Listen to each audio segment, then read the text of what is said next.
बिस्मिल्लाहिर्रहमानिर्रहीम। अस्सलामुअलैकुम। कैसे हैं आप सब?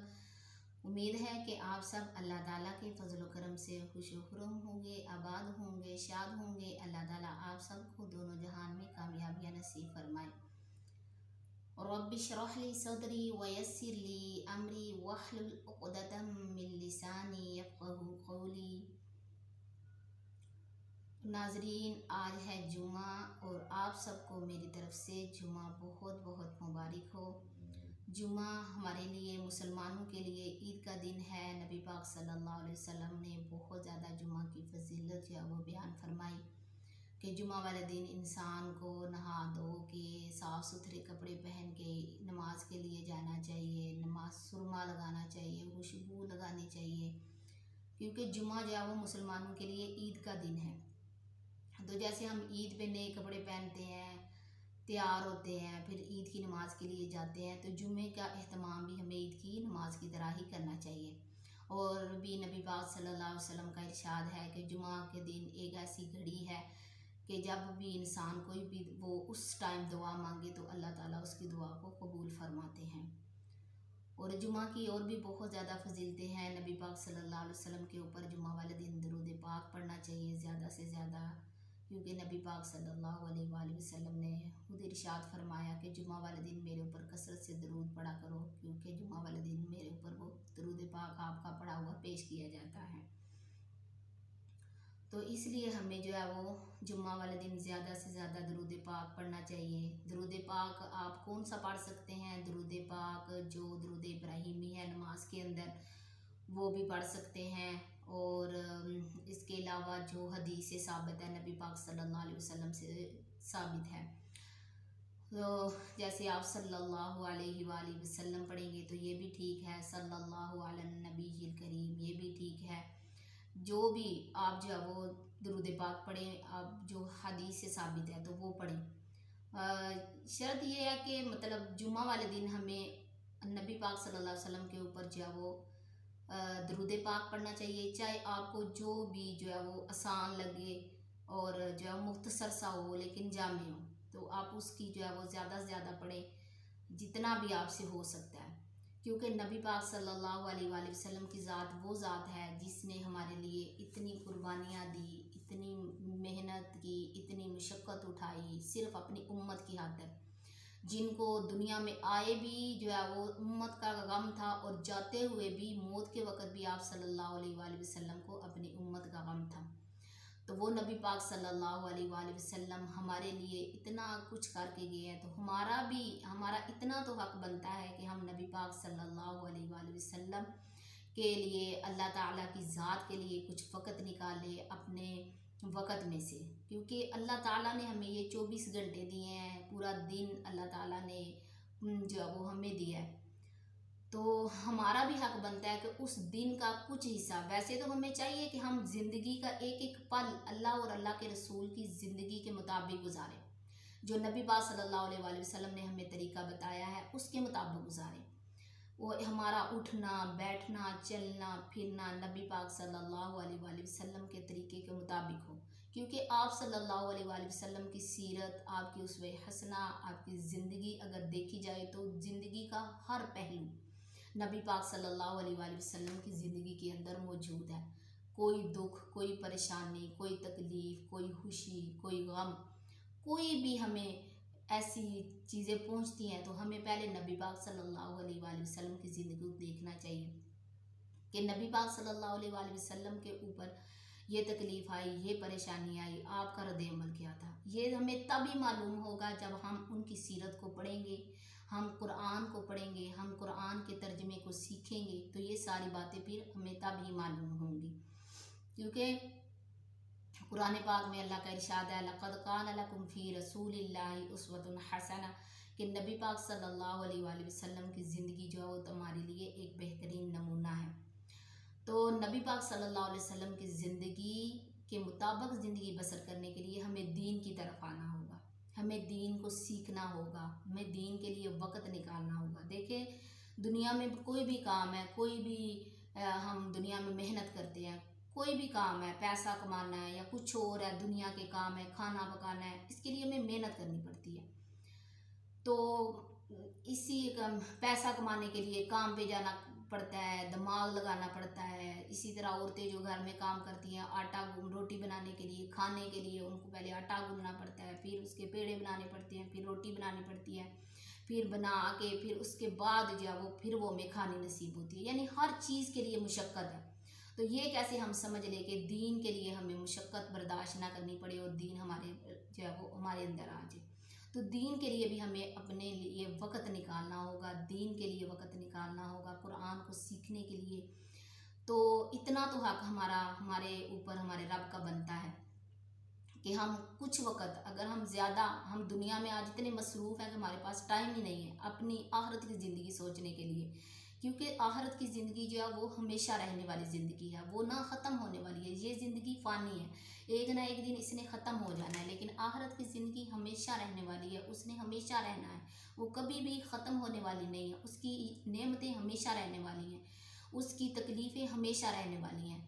तो अगर हमने आखिरत की हमेशा रहने वाली तकलीफ़ों से बचना है तो फिर हमें दुनिया की तकलीफ़ों के ऊपर सब्र करना होगा, दुनिया की तकलीफ़ों के ऊपर वो तरीक़ेकार अपनाना होगा जो हमारे नबी पाक सल्लल्लाहु अलैहि वसल्लम का था। तो ये सारी चीज़ें हमें तब ही मिलेंगी जब हम कुरान को सीखेंगे, कुरान को पढ़ेंगे, कुरान को आगे सिखाएंगे। क्योंकि नबी पाक सल्लल्लाहु अलैहि वसल्लम का खुद भी इरशाद है कि खैरुकुम मन तअल्लमल कुरान व अल्लमहु, कि तुम में से सबसे बेहतरीन इंसान वो है जो कुरान को सीखता है और उसको आगे सिखाता है। तो क़यामत वाले दिन इंसान को अगर किसी चीज़ के ऊपर पछतावा होगा तो वो एक ही चीज़ होगी कि हमने अपने वक़्त को दुनिया के कामों में क्यों ज़ाया कर दिया। काश कि अल्लाह एक दफ़ा हमें दुनिया में लौटा दे।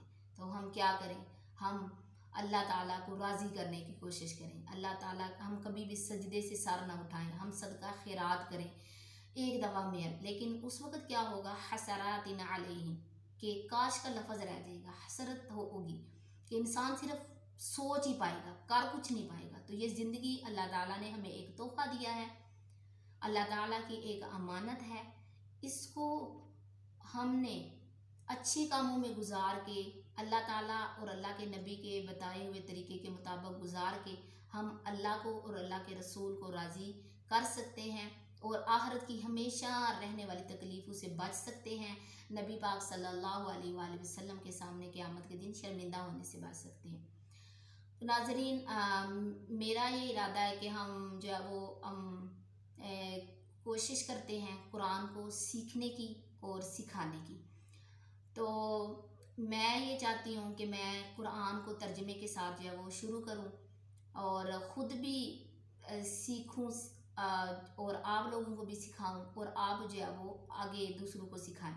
क्योंकि हमारे नबी पाक सल्लल्लाहु अलैहि वसल्लम जो है वो आखिरी नबी थे। आप सल्लल्लाहु अलैहि वसल्लम ने फरमाया, अना ख़ातमुन नबिय्यीन ला नबिय्य बादी, कि मैं आखिरी नबी हूँ और मेरे बाद कोई भी नबी नहीं आने वाला।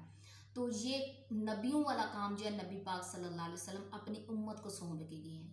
ये काम जो दीन के ऊपर चलना, दीन को सीखना, दीन को सिखाना जो है, ये नबियों वाला काम है। क्योंकि पहले 1,24,000 कमोबेश पैगम्बर भेजे अल्लाह ताला ने हर उम्मत के अंदर, और इसी तरह जो है वो अल्लाह ताला ने पैगम्बर भेजते गए। लेकिन हमारे नबी पाक सल्लल्लाहु अलैहि वसल्लम जो है वो आखिरी नबी हैं, इनके बाद कोई नबी नहीं आने वाला। तो इसलिए नबियों का काम जो है वो उम्मत मुहम्मदिया के हिस्से में आया। ये काम जो है क़यामत तक हमने करना है।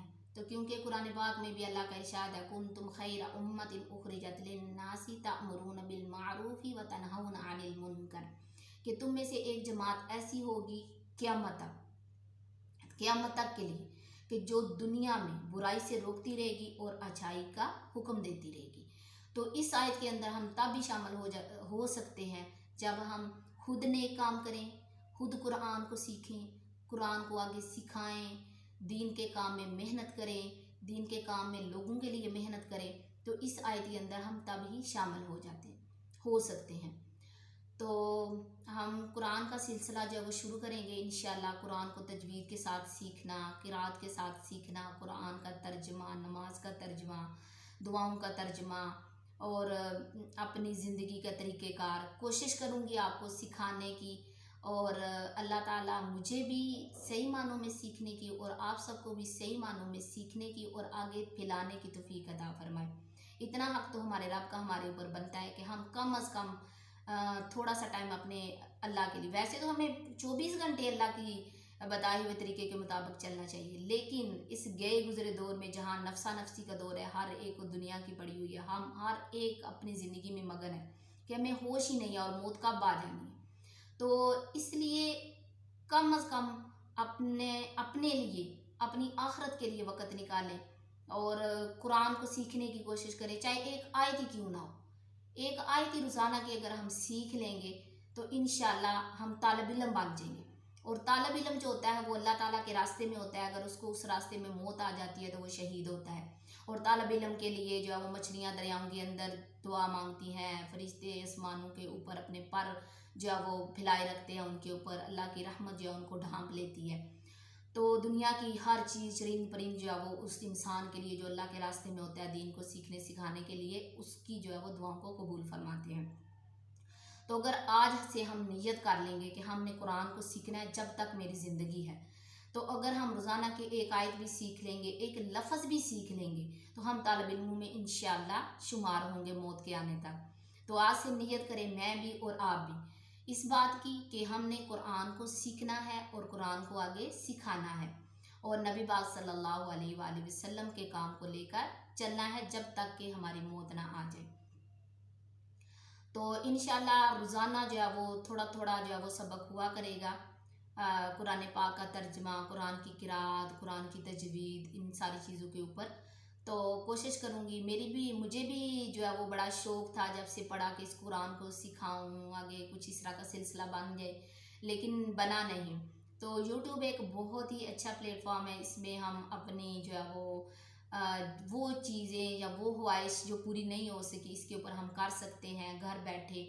तो मुझे तो बहुत जो है वो खुशी होगी कि अगर मेरी वजह से कोई बंदा जो है वो कुरान को सीख जाएगा और कुरान से फ़ायदा हासिल कर जाएगा और मेरे पढ़ने और पढ़ाने का मकसद जो है वो पूरा हो जाएगा।